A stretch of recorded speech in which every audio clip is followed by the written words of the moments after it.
Welcome, welcome, welcome. It's always good to be here. Again, thank you for joining us on The Right Way, our normal business podcast, which is on live on YouTube, LinkedIn, Twitter, or X, whatever you want to call it, and Facebook as well. So whatever medium you can join us on, it's just be great to have you get involved today on this fantastic podcast. We've got a great title: Succession Planning, the Art of Passing the Baton. And we've got some stellar guests that are going to be joining us today on the show as well. So let me just help you in relation to the sort of direction of travel today. So let me just get up what we're getting up to as well today.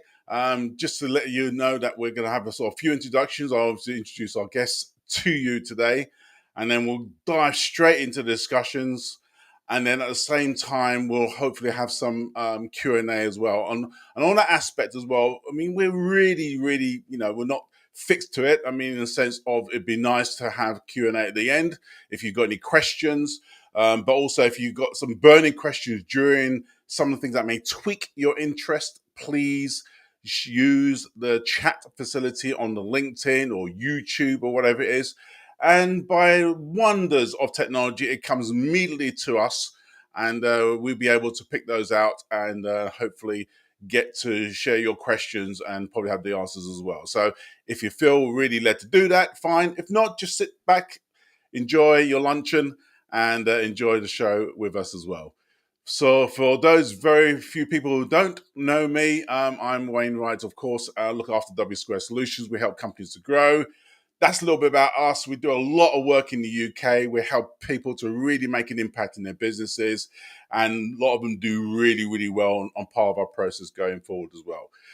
But just to set the scene, really, I just wanted to just share this with you, and hopefully then I'll introduce the guests as well. And this is quite poignant because Warren Buffett, a few days ago, he really sort of set the scene in terms of his legacy.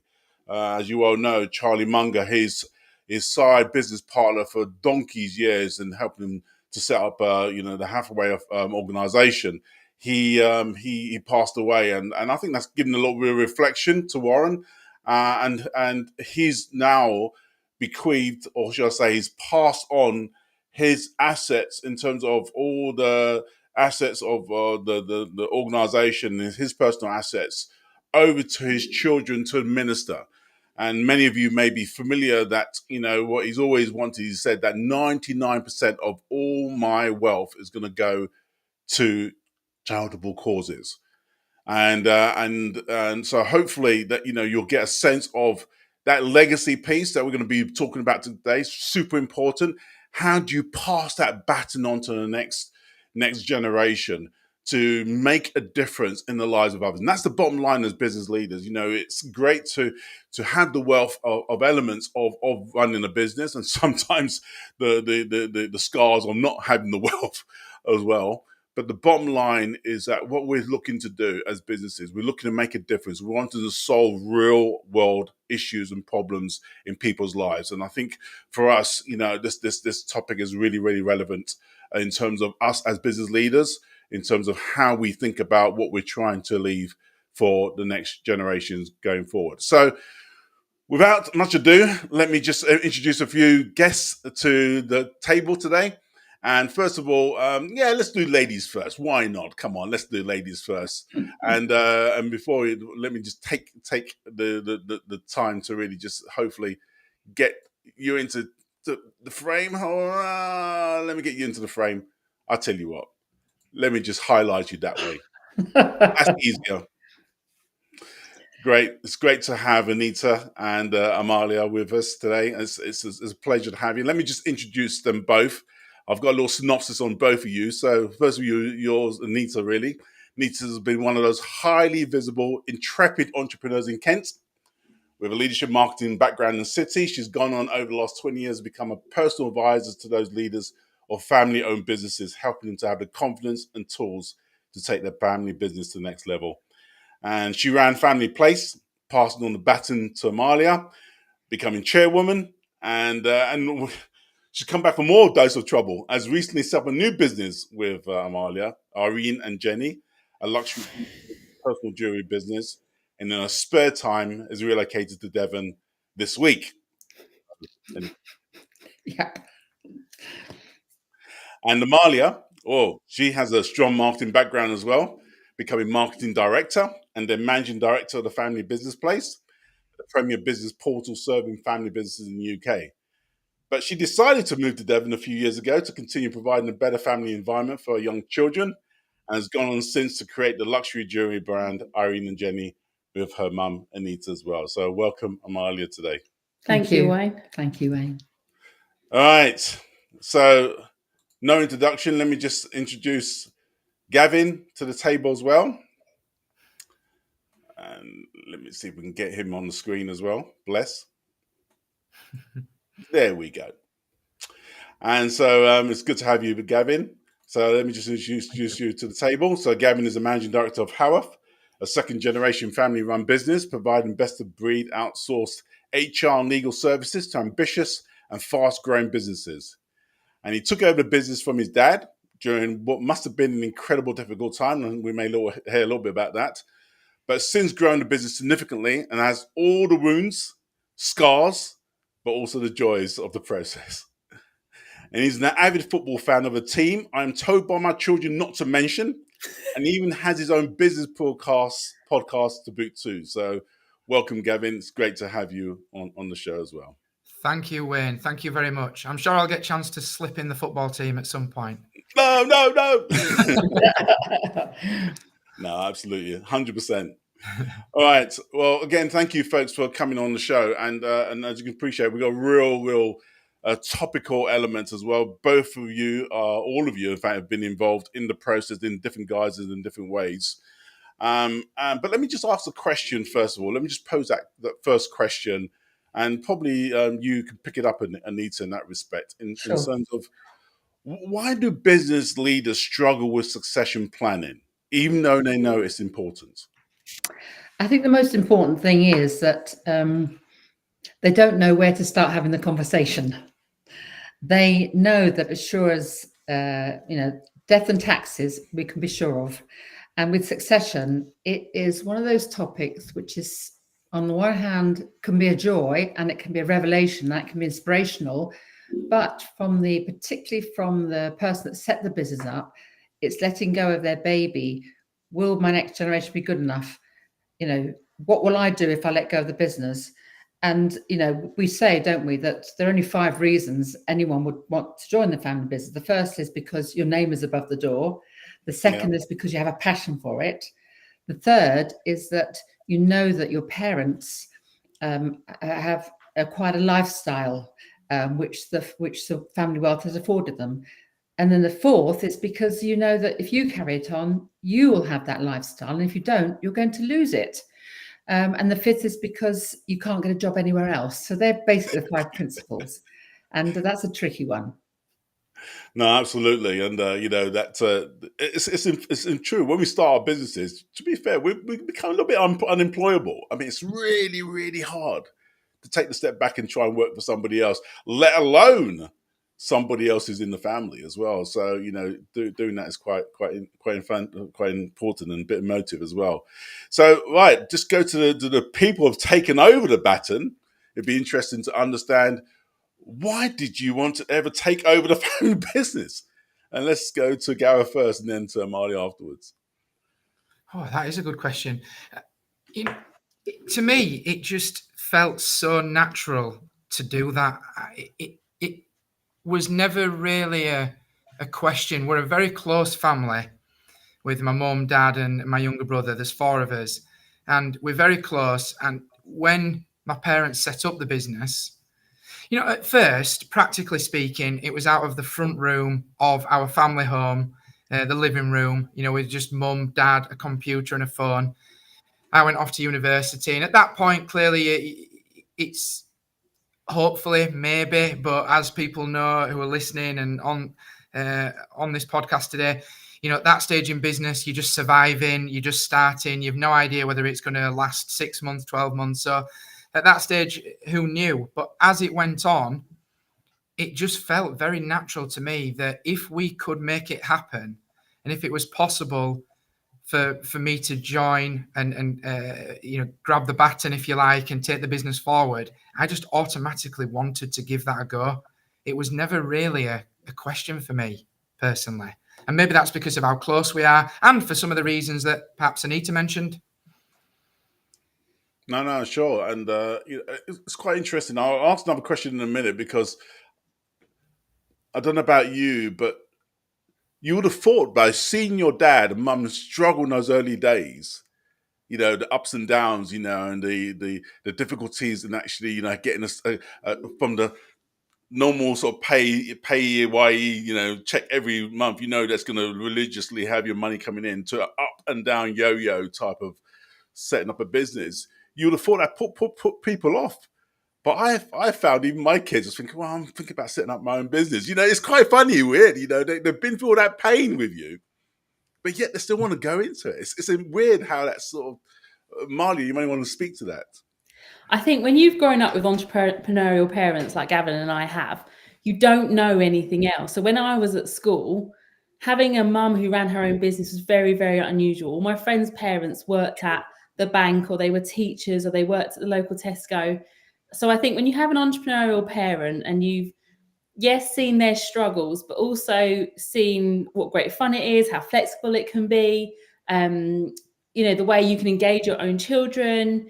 It was always my mum that came and spoke at school. It was always me that went on a trip with her, going up to London. And they were things that lots and lots of my friends just never experienced in life.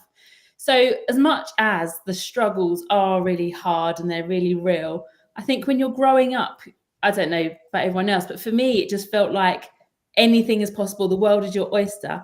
And going out and getting a job with a steady salary was just never on the cards, really. They do say there's nothing more addictive than a steady salary. And I think that's absolutely true. Yeah. And I think that's why entrepreneurs are entrepreneurs, because it is such a massive risk. But when you are growing up surrounded by creativity and innovation and entrepreneurialism, and the doors that open and the opportunities that come with that, the people that you meet, that is, why wouldn't you want to do that as a youngster? That is very, very exciting. So unless you are set on joining the RAF, or you want to be a doctor, or you particularly love finance, having parents who run their own business doesn't mean you have to necessarily follow in exactly the same footsteps, but it does mean you've got that spirit within you to either take their business on and do something with it, or to have the confidence and the energy to build your own thing, like your children say they want to run their own business. So the struggles are real, the struggles are hard, but I think the other side of things does outweigh that. Sure. Anything more, Gavin, to that? Yeah, I would also add, I think for me, at the time of seeing that, and I was 24, and at 24, I can take over the world. So okay, you see the struggles and you see the problems, but at that age, you're like, nah, I can do it better. I can do it better. The problems, I can do it. Of course, as you go on in life and you start to realize what you don't know and how hard it is, things change slightly. But at that age, the problems that you're seeing, for me, I'm 24. I can take on the world at this point. No, totally. And this is an interesting one. I mean, I can share some anecdotes from my own career as well. But for Nita, consider, why do you think Amalia was right for the job? What was the process that went through your mind? You obviously made that decision, passing the baton. I'll ask the same thing of you, Gavin, and your dad, and how you want to pass that on. Yes. But at the same time, you've got to be sure in your own heart and mind, there's a process that you'll think, okay. Well, Amalia's journey was probably going to be in luxury fashion and PR. That's where she trained with, and she went to work with, Jimmy Choo, and also with Vivienne Westwood. But it didn't suit her. And I was looking for a PA at the time. Now, every single PA I know is priceless, because they know everything about the business. So right. Amalia came as my PA. That meant she was organizing me so I could do the things I had to do, looked after my diary, knew how to prioritize things. I had a terrible calendar, because I was not just doing things in work, but also at my son's school, or I was speaking or meetings, and also got to know all of our suppliers and our collaborators. So actually, by the time the situation came where she was doing it, she was running the show, so I always had faith in her, and I've always had faith in all of my children that they can do it, because I know. I mean, the first time you came to work with me, I sent you and Nick to New Orleans to put up a stand. And I just said, there's the flight, go ahead and put it up, and this is what it looks like. And you did, so I don't think I never thought that my kids could never do anything. I just thought they could do anything. No. The confidence and what was the process, Gavin, with you and your dad? Because the point I'm trying to make is that, as leaders, we got two choices, haven't we? We either create that succession planning for the business, or we say, okay, let's cash in now and let's go off in the sunset and play golf or whatever it is, or whatever we want to do. So, to have the faith, as Anita just pointed out, Malia, to say, okay, you're just as capable, if anything better, you're able to take the business forward further than I could. How that work with you? You said you're a close family, so I understand that dynamic. But clearly, there's some nervousness elements from your dad's perspective. How did he process that from your knowledge? Yeah, well, yeah. Just I suppose I best caveat and say I'm very conscious not to try and speak on behalf of my dad. Of course, what he might say, but what I think he would agree with. My dad's tough. He came from a tough background, one parent council house background.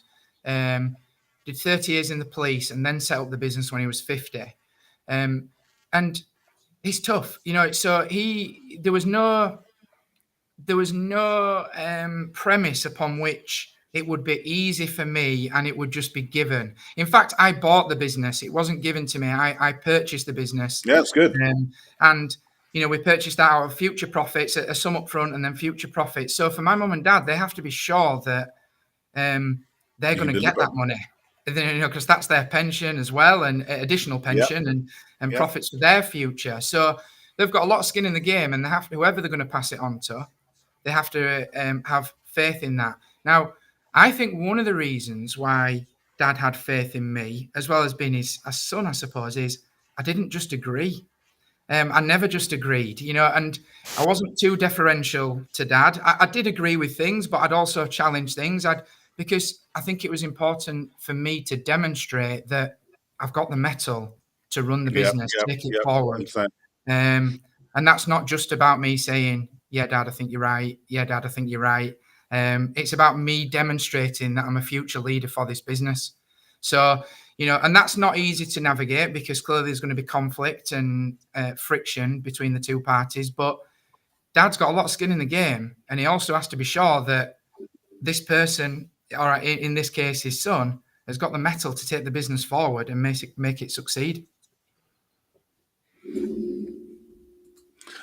And absolutely, and then that faith as well, also, I mean, I appreciate it's a messy thing, succession planning.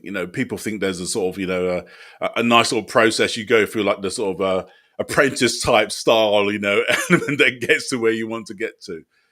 But it's tough and difficult, and even if you're not a family business, normally having somebody who's not in the family to take over the business, that trust element is just, you just have to be so, it's a basic leap of faith, knowing that whoever's taking on is going to obviously, like I say, potentially affect your pension, other aspects in terms of, potential dividends in the future, etc. And I've had several organizations I've been working with where, there's one particular individual, and he called me and said, basically, this person, one of the kids, it's the last chance saloon, and I don't know whether, they're going to make it or not, so I'm giving you 6 months to work with them and see whether they can turn it around.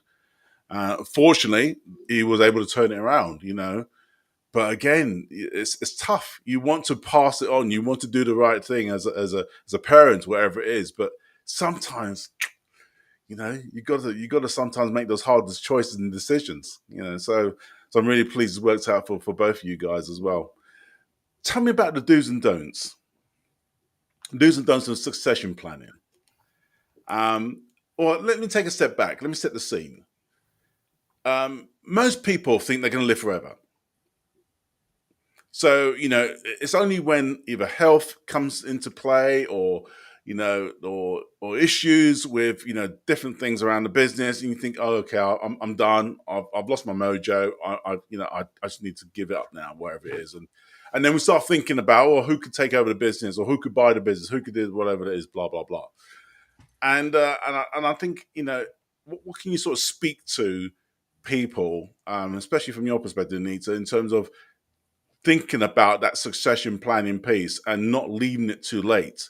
And the beauty about even what you've done with, Amalia, is that you've still got the strength and the vigor and the energy and the creativity and the wisdom to carry on something new. So you haven't left it so late where you're not able to still provide some value to what you're trying to do. So just speak into that if you don't mind.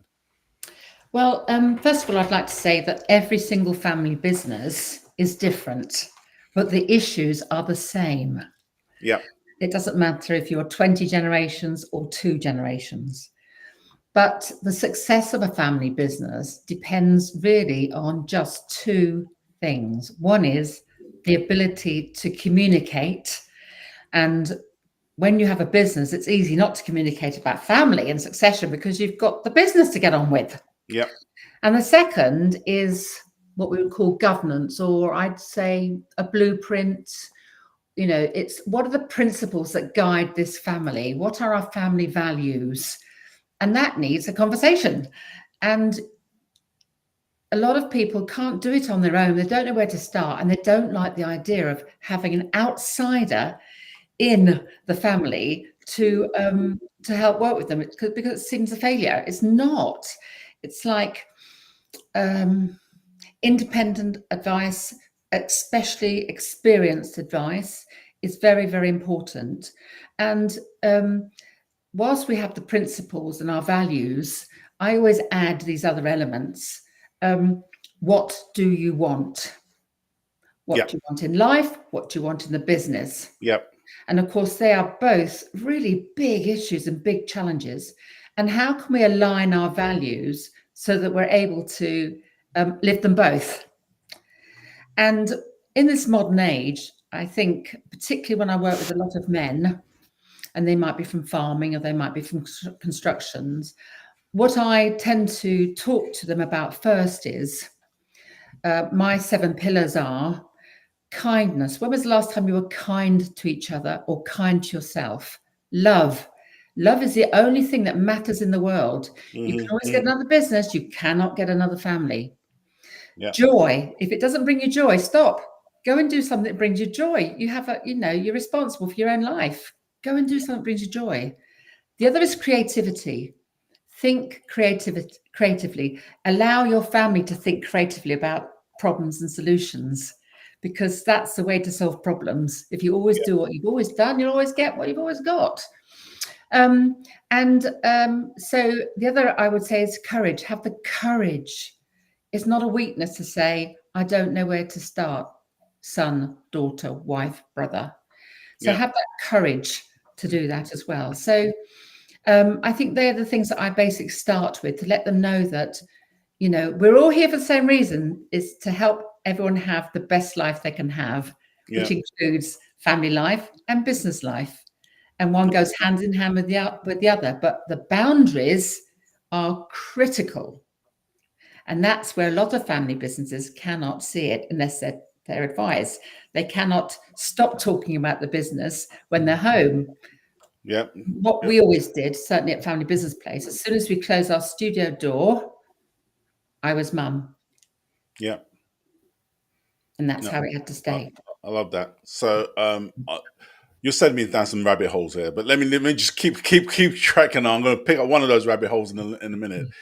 One of the things that you really pointed out, which was really interesting, was the element of culture and values. Because, when you set up the business, you put your stance on it, your personality, the values and the culture that you want in the business.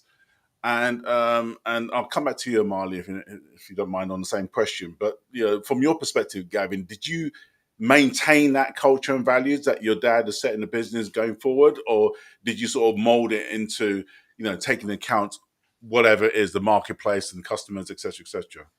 Well, I think here's the challenge for the successor, to my mind, is how do you effectively balance taking on the history, the heritage, the values, the culture, versus forward-looking innovation, creativity, change, which of course is the remit of the MD, the CEO, and it needs to be. If you're not going forward, Yep. you're going backwards. And I think that's the challenge of the successor. I certainly felt that is, how do I respect what mum and dad have done and what they've built, but how do I also take it forward in my own way and for what the clients need, for what the market dictates, for the way that the world is moving, and try and fuse the two. And I think we've done that quite successfully here. And the values at Howarth's are graft together, heart and grit. And these are essentially values that we started with 21 years ago. We didn't sort of speak about them in those words, but they're the same values. We used to be called the Howarth Partnership. That was the name of the business when it started in 2003. We have the value of together, which is working in partnership, and it's a real nod to what we used to be called. So that's the challenge, I think, of the successor. And I think, yes, we have done that. I think we've continued the heritage, the history, the culture, the brick by brick foundations, but hopefully I've built upon that and innovated it as well. Perfect. No, good. And Amalia, you want to speak to that aspect as well? Yeah, sure. I mean, I think with us, and I would say with most family businesses, the values of the family aren't any different to the values of the business, because you're running the business that you want to run, treating people how you would want to be treated. So there's no difference there. I think also in Gavin's case and my case, our parents are very open-minded, agile thinkers, innovative, creative. They're not old-fashioned, traditional, set in stone. So when we came in as successors, it wasn't to just be a carbon copy of who they are. I think you'd probably agree, Gavin. Like, your dad just wants to see you fly, and and if that happens to be in the family business, then so be it.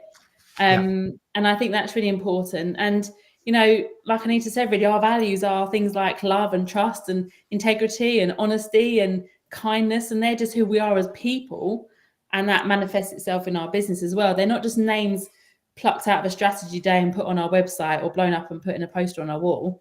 They are things that we live by, and every single touch point anyone has with us, whether it's at work or personally at home, that's who we are. So I think if that's how you've been raised, then that organically, transmits into the business, really. So, but I think we are very fortunate in that, as the next generation, the world is very fluid now. How we work, how we play, how we consume information, how we buy, all of these things are so fluid, especially post-COVID. Yeah. There's an opportunity for us as the next generation. And I say the next generation, like I'm cracking on nearly 40, so there's a next generation soon. We can bring our skills and our experience, and they're things that perhaps our parents didn't have, because the world was so different. Your dad set up his business 20 odd years ago when he was 50. We've just started this luxury jewelry business last year, and my mum was 64. Okay. So everyone's learning how the world is working, and maybe we are, I don't know, maybe we suck it up more easily. Maybe we absorb it more easily. We're more tech savvy. But I think the very foundations, the principles, the values are still exactly the same. And I hope that if my children and my children's children take over, that won't change either, because we've all been raised with the same values. Can I interject here? And coming back to something that Gavin said, there is no easy way. It's all about hard work. And it's also about, with next generation, working smarter. But the idea of entitlement is one of the most awful things that can happen in a family business. And it's something that I have to tackle with family business a lot, and it's tricky. But entitlement is dangerous. However, the ethos of hard work doesn't go away from one generation to the other. Of all the things that stay, it's that. It was never easy to make money. It takes hard work. It takes time. You have to put in the effort. It's never going to be 9 to 5. And if you don't want to do that, then don't sign up. There you go. All right, Spot on. excellent. I love that. Yeah. Sorry, you want to say something, Gavin? Sorry, I got a bit over exuberant there because I think what I need to said and is so true to highlight is that it not being easy, it not being smooth. Our succession journey for us as a family took around 5 years. It wasn't done overnight or in 6 months or an arm's length transaction. I think there was two contracts. There's the legal contract, the share purchase agreement, which you do with the lawyers at the end. But far before that is the emotional contract, and I think if you do want to remain having a brilliant relationship with your parents, in my case, then there's a lot of work and a lot of time needed and a lot of respect, love, everything that Anita and Amalia have said to get that right. And the emotional contract that you seal between you takes a lot of time and a lot of effort. And it's right to say there are some slam doors in between. There's some, silent moments. There's some moments where you think it's never going to happen. There's some moments when no one wants it to happen anymore. But you get there. But it's right to not paint a Disney story because it isn't. Sorry, Wayne, can I just add to what Gavin's saying? That emotional contract, that has to be protected at all costs. 100%.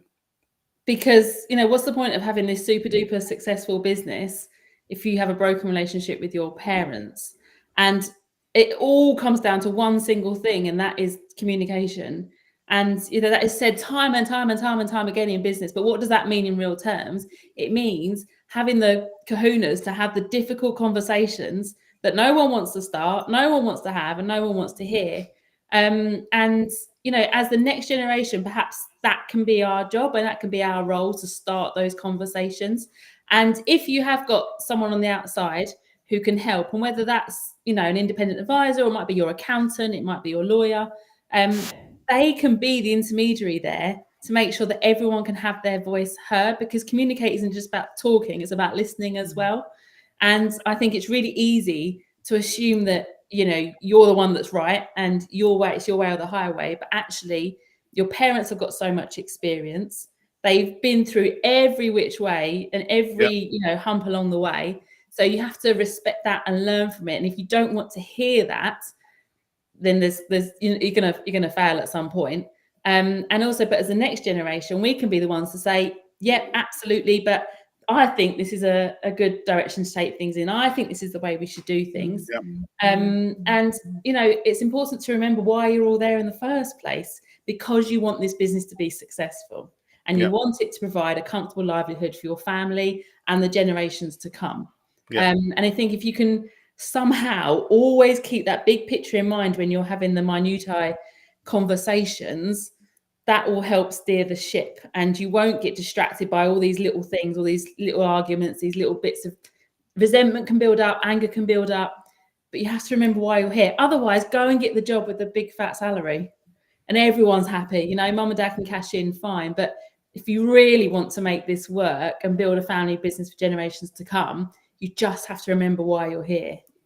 It's really super important, but I think the whole adage of it's a family relationship has to be protected at all costs is super important. And I remember sitting around a table at home of the parents of an individual. The individual took over the business, which allowed the parents to sort of take a back seat. A little bit back seat, but the bottom line still were shareholders and still were on the board, etc., etc.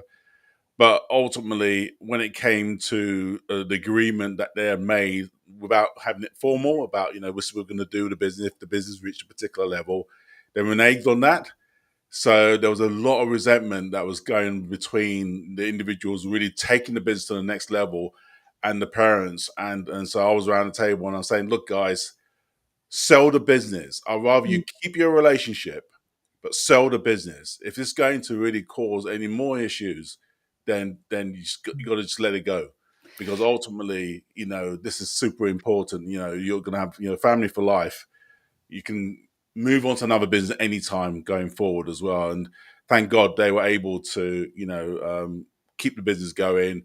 Not only obviously sell it at the same time, but at the same time, they're still growing on as a family. And he's got now 2 lovely grandkids, and the family's still intact, and everybody's wherever it is, and both, more importantly, they've both realised some wealth out of the process.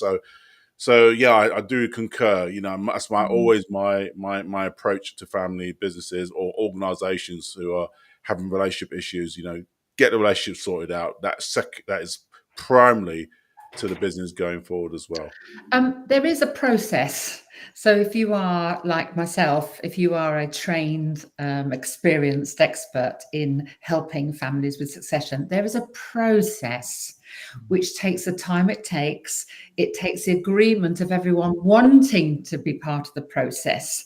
This is a hard thing, you see, because when I'm working with family businesses, I only take on family businesses that will go the whole hog, because it's so hard, so difficult. It's not what you want to hear, but the process that's involved will get you there and help build a stronger family. It will help the next generation to decide what they want in life. And it's also okay not to be in the family business. I think for the parents, what we do have to focus on is, what do you want your legacy to be? I really believe in the idea of wealth generation, because I feel the more money you have, the bigger the impact you can make on the world. But it's up to you as the parents, the seniors in the family business, to decide, this is what I want my legacy to be. And then for your youngsters, the next generation, to understand and get that, because their turn will come.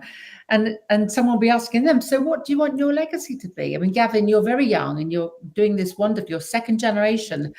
And the stats we know are not good. Second to third is 12% make it. Third onwards is only 4%, only 30% anyway from generation 1.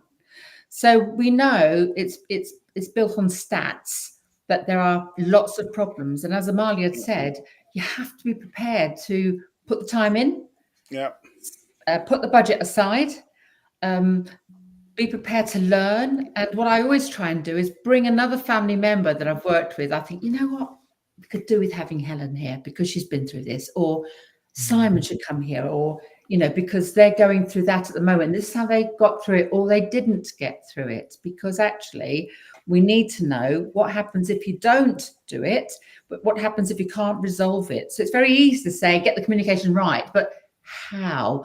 What is the process?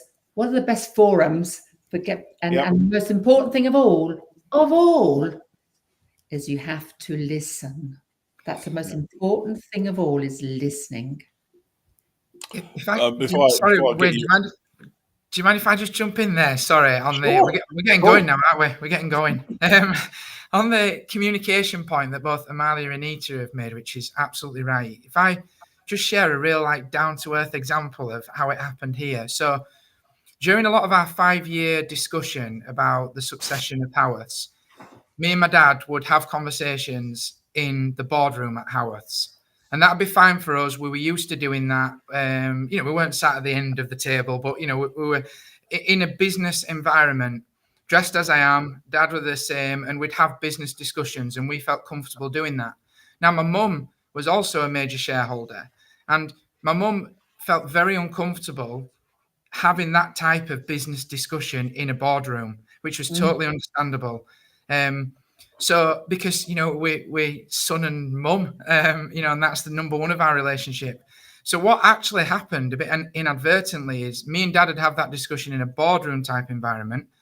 But then say, for example, when I were dropping off one of my children for mum to look after as a grandparent, and we were swapping the car seats out the back of the car, I'd say, oh, Mum, what do you reckon to that email then, that was sent round? She'd say, oh, yeah, as we're moving the car seats and one of the kids are running around, yeah, I think this, Gav, I'm not too sure about this. Got you, understood. Let's revisit it. So we found a way in an environment that made Mum feel comfortable. Like that.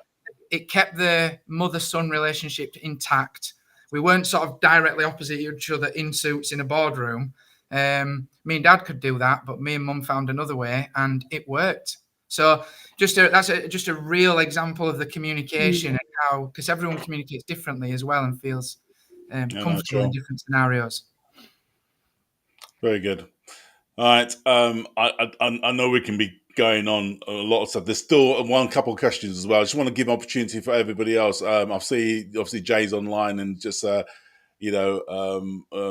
out some chats there as well. If you've got another question as well, that would be nice to have. Then it'd be nice to see that as well. So please give me opportunity if you want to get involved in the discussion. Would love to have that.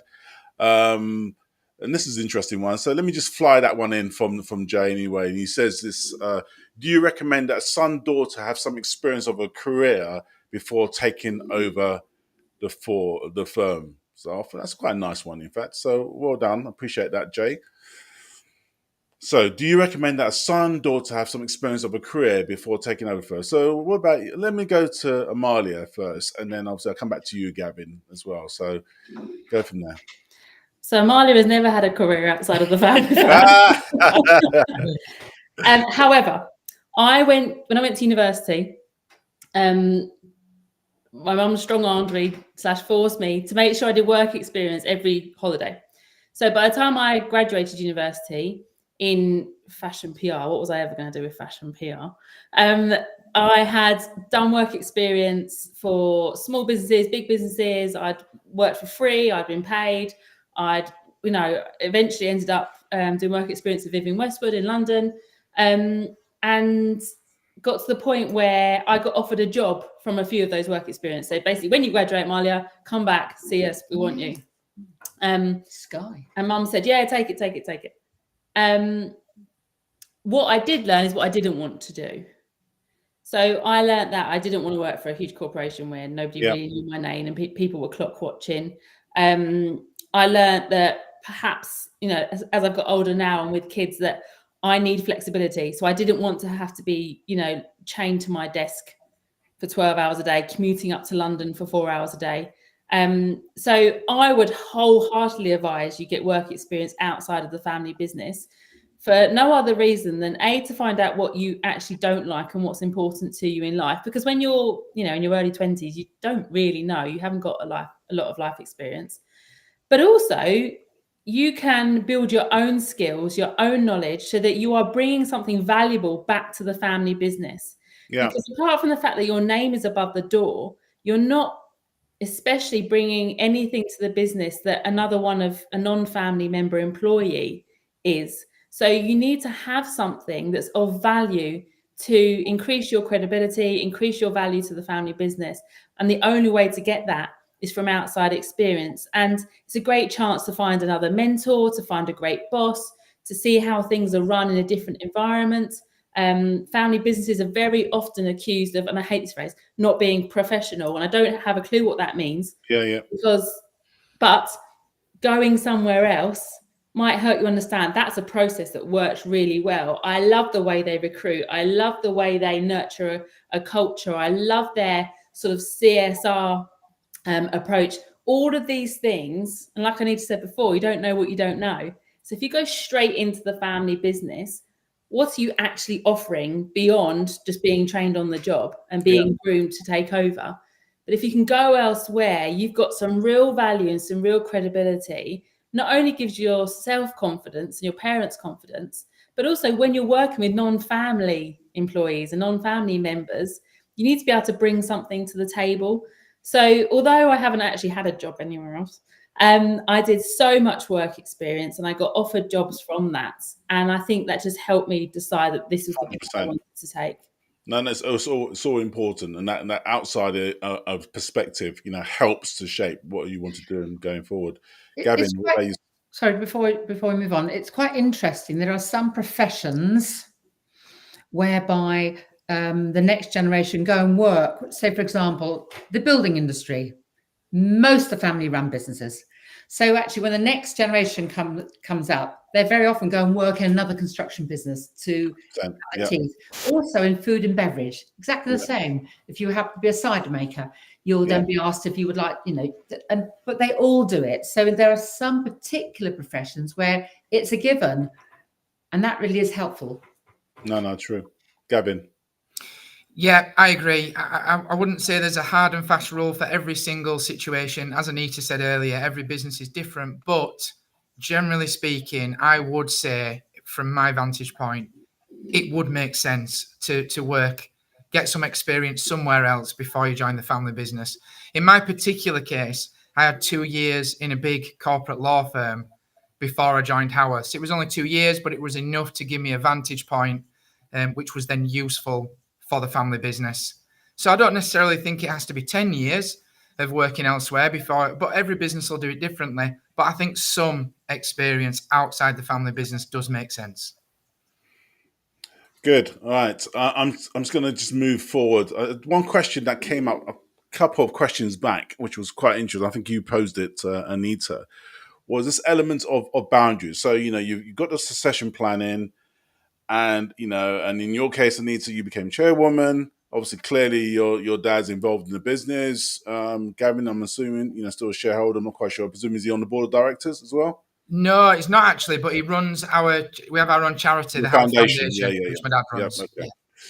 So, but obviously in the early stage, when you just sort of tweaked over, I'm assuming there's some contact with you. Just explain this element of boundary, because ultimately, you're, how can I put it? You're giving over something that has been your baby, that's been nurtured, that's been created, and to somebody else. And you're standing out from a distance, so you've got a different vantage point on the business. You're not in the business, you're basically on the business and then looking on from the outside. And you see stuff, and you sometimes you'll quip here and there, whatever it is. How do you navigate that boundary element, which allows the individual still to provide that element of wisdom into the process, if necessary? Sometimes not, but sometimes wisdom into the process. But maintain relationship rather than thinking, I wouldn't do it that way, or I don't think you're doing it right there, son, or daughter, whatever. So let me just go to you, Anita. How did you create that? You remember I said that little phrase from Warren Buffett, and he says that you want people, or you want the leaders to make the right decisions without burdening them with restrictions. How did you create that distance which allowed Amalia to be creative, drive the business forward, clear vision going forward, but at the same time ensuring that you weren't sort of seem to be meddling, for one of a better word, sort of a fuddy-duddy word, into the process? Very good question. So boundaries are really important. So the boundaries we set were that what happens in the business stays in the business. What happens at home stays at home. So that's the first one. Separate family from business. So then your mum can take your kids to school, Gavin. Yeah. I do, etc. And we are human beings, not human doings. Okay. The other is understanding where your strengths are. So, for example, in our relationship, we started this new business together. Amalia is totally all about writing, event management, marketing, all the other great things, database of whatever. I'm hopeless at that. I'm good with people, networking, bringing out stuff, etc., etc. And once you've decided where your gifts and skills are, that creates a boundary which says, trust me, I can do this bit. Now then, that means trust me when I go wrong and trust me when I go right. So that's a really important thing about a boundary. The other boundaries are, it's when you have non-family working in the business and family working in the business, depending on what your governance is, will depend then on how far you might go to, you'll have people in the business that are really capable, in fact, more capable than you. They're not family members. But how do you repay them as part of the governance? Will you make them shareholders? Won't you? I mean, it's very, very complex. So there needs to be a boundary as well of that. And you have to know what the boundaries are. If you know what the boundaries are, you are trusted then to carry on with things. But also boundaries are, and Gavin was mentioning this, his mum wasn't happy on the board of directors. Well, what you need to have is a family council, which is run for the business, which then, as far as the That's family is better. concerned, only one person is on that council. Then if Yeah. you have a family assembly, all the family are involved, because we're then talking about foundation, legacy, relationships, opportunities, next generation development, and. But those boundaries really, really help, because then you don't cross over and work. Going into a family board meeting about the business, and the family members are heckling over something else, not to do with the business, or that they pissed off that day by something someone said at home, and that happens in a family business that hasn't got proper boundaries. But at the core of that are, as Amalia said, are your values. Live by your values. Yeah, Gavin? I would agree with all that. I think, in answer to your question, how do you navigate it? You navigate it. You have to. It's not smooth. It's not easy. There's bumps in the road. And I think you have to be reasonable. I mean, for me, as as the successor, Dad runs our charity, still works in the building. Is Dad going to have his two penneth every now and then? Of course he is. And of course he's entitled to as well. He founded the business. So, my dad's brilliant though at that, really, in 90% of the time, letting it go and, giving me my freedom and like Anita said, realizing what we're good at and what we're not. But does he still have his two penneth every now and then? Fine. No problem with it. I've got no problem whatsoever. And it's absolutely right. He founded it. I'm very respectful for that. I didn't. I now take it on, but we navigate through it, and it's fine. It's about communication and respect. But like Amalia and Anita said. Marley, you want to add? And I'm probably have my 2 pennies worth to the process. Just very quickly, we had the privilege of having James Reed from Reed Recruitment join many of our conferences, and he's a fantastic speaker. And he said at one of our events, he said, where else in business do you have the privilege of having the person that had the job before you on tap? Normally, in a corporate environment, you take over the role and then they're off. They've moved on to the next job, they've retired, they've, whatever. He said, I still speak to my dad, and he's now Sir Alec Reed, I think, every single day. And there is nothing he hasn't seen. So although James is probably in his 60s, he still taps into that knowledge base that his dad has. And he sees it as a real a privilege and a benefit, whereas a lot of people might think of it as a sort of burden. And like you say, meddling, that word comes up time and time again in succession. But maybe sometimes it's good to flip it on its head and think, what a privilege.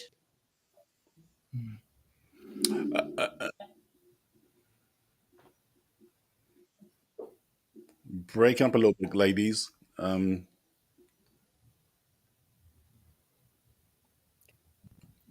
Okay, you guys all right? Or you frozen out? Oh, bless. So just me and you, Gav. We can bring it home. We'll bring it home. No. But I think what Malia said was that there's certainly a sort of privilege, in relation to having those who've set the how can I say the way forward, for us, to be able to sort of carry on, in the mantle going forward. So, I appreciate, obviously, ultimately, that respect that's required, and also as importantly, tapping into the wisdom that brings, of that particular process as well. And most of the time I'm navigating that with clients, in terms of they have a chairman or whatever it is involved in the process, who's a family, the figurehead funded as well as founded a business. And sometimes, there can be that little tension as well in relation to, some of the communication process. But I think the key element, and I think Anita brought it out, and you have as well, Gavin, is just, one, there's a grace element in that process. And secondly, have the clear boundaries and say, look, this is what we agreed at the outset. I don't mind you having a say, but don't undermine me in front of my colleagues and all the rest. Let's have that discussion off site or behind closed doors. And so if you set those boundaries from the outset, then it makes it a lot easier to navigate going forward as well. Absolutely. So yeah, that's cool. In terms of, we've got about 6 minutes left in the process as well. There's a couple of questions I do want to ask as well. And it comes back into the sort of, the next stage, because once you've taken over, are you doing in terms of creating that next generation of leaders to take you forward as well, and take you and part of that succession plan? And what you're looking at? At the moment? I appreciate you may not be thinking about that at the moment, but yeah, how you look at that process. Yeah, no, it's an interesting one. I mean, Anita mentioned about the third generation. I've got 2 children, but they're very young, 5 and 4. And I've been managing director of this business for 11 years now. And the thoughts of any succession with my children seems a long way off. And also, I haven't really worked out whether, would I want them to come into the business, or would I would I prefer to try and set them up as financially stable as possible for them to be free to then pursue their own interests? As because also, whilst it is great, there is a side of it as well where some people may feel that it's a burden or a chain around the neck that they don't really want. And I honestly haven't worked out that question yet, and maybe that's because I'm 38. Hopefully, touch wood, I've got a few more years yet, and children are only young. But again, just going to the other point that Anita made of non-family members, we have 2 non-family shareholders of Howards. There you go. Mm-hmm. But they feel like family. It's like an extended family. Tracy's been here 18 years, Charlotte 13 years. And clearly it's my job, and I think every CEO's or MD's job, whether it's a family business or not, to build up everyone around you. And, I only posted today on LinkedIn a little bit about that, and I spoke about it on another podcast, was, your role changes as MD, your role evolves. It's about you empowering people around you and also getting out of the way sometimes. Yeah. And I think that's fine. That's good. And I'm more than happy to encourage that here. Because you're right, you need as many leaders in the business as possible. Business is a team sport. It's not about me. And the other thing I'd add, if I just may, sorry, I know I'm running out of time, is I've spoke about this with Dad, is whilst, in fact, it's quite relevant with the name behind, whilst that name there, Howarth, is the same lettering as my surname, personally here, I don't feel it's sort of a possession of mine. Okay, on paper, I'm the shareholder, but this thing has got its own thing now. Yeah. I speak a lot to the team. The business is here, and we're all sort of in service to the business, including me. And it must come first if it's going to fly, and if we're going to realize the vision of the business. So we have this sort of, back in the day, when there was 5 of us, 6 of us, family business, and it is still a family business, but it's also its own thing now. And 100%. Yeah, and I think that's the transition you need to go on for it to reach its own potential. brand. Its own brand. Yes, it stands on its own 2 feet. It's not just our surname. There you go. Right. And it's important, obviously, that that name conjures up a whole host of different things for clients. In terms of the culture and values and the respect and on the proposition and what that means as well. So as you rightly pointed, absolutely, is and that's important, because whoever's going to take that on forward needs to sign up to that as well. Going for, so you've created something which has a reputation in the marketplace, and as Anita says, brand value in the marketplace that you've got to buy into as well going forward as well. Folks, we're practically done. I want to just do a few sort of 20-second last comments, or any anecdotes or a little bit of wisdom that each of you may have as well. So let's go to Amalia first. Any sort of final words for the folks here around the whole process? And this podcast is about passing the baton, and I would say, just revisiting some of the things we've said, protect that family relationship at all costs, because nothing else is worth it. Even if you think it is at that moment in time, there are dollar signs in front of you. It is just not, because life is not life without your parents, your children, your brothers, your sisters 100%. around. Have difficult conversations. It will be okay. Yeah. It will be okay, but someone's got to have them. And everyone has different levels of expectation. So even if you're in the same room and you hear the same thing, someone has interpreted it in a different way, and that's where resentment starts building away under the surface. So set everything out in black and white, and don't be afraid to do that, to make a plan, to make a blueprint and follow it to the letter, you know, because if you don't do that and it all becomes a bit vague, people over here are wondering, well, what's happening? People over here are wondering, well, why aren't you doing that? You've got to set it out in black and white. I just think be very clear, very open in communication and expectations. I'm going to have to stop it there because you've stolen everybody else's thunder, but it's great points as well. So thank you again as well.